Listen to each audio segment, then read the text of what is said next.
Corona virus के चलते लगे लॉकडाउन के कारण कई लोगों को अपनी नौकरी से हाथ धोना पड़ा है। ऐसे में भारतीय उद्योग परिसंघ के अध्यक्ष उदय कोटक ने शनिवार को केंद्र सरकार से मांग करते हुए कहा कि जिन लोगों की सैलरी 25,000 रुपये से कम है, उनकी नौकरी चली गई है, ऐसे लोगों के खाते में कैश ट्रांसफ़र करें।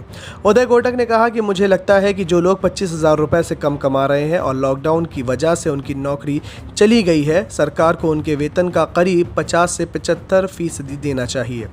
लाइव मिनट की रिपोर्ट के मुताबिक उन्होंने कहा कि कोविड-19 के दौरान ऋण अदायगी पर 6 महीने के ब्याज को माफ़ कर देने की अर्थव्यवस्था पर बुरा असर पड़ेगा।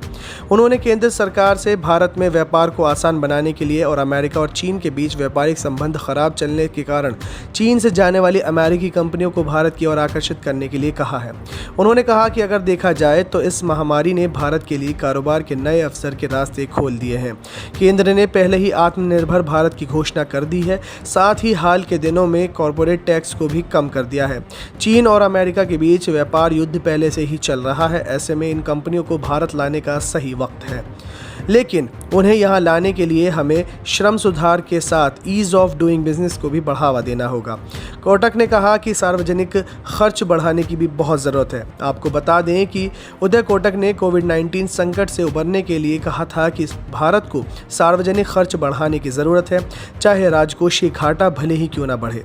इससे मांग और खपत में सुधार होगा। इसके अलावा वित्तीय और राजकोषीय स्थिरता बनाए रखने पर भी ध्यान देना होगा।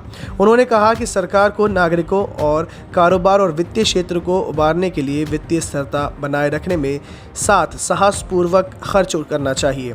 मूडीज़ की ओर से भारत की सॉवरेन रेटिंग घटाए जाने पर उन्होंने कहा कि विश्लेषकों का कहना है कि राजकोषीय घाटे का बढ़ना सरकार के लिए 100 खरब डॉलर यानी करीब $10 ट्रिलियन के नुकसान के बराबर हो सकता है।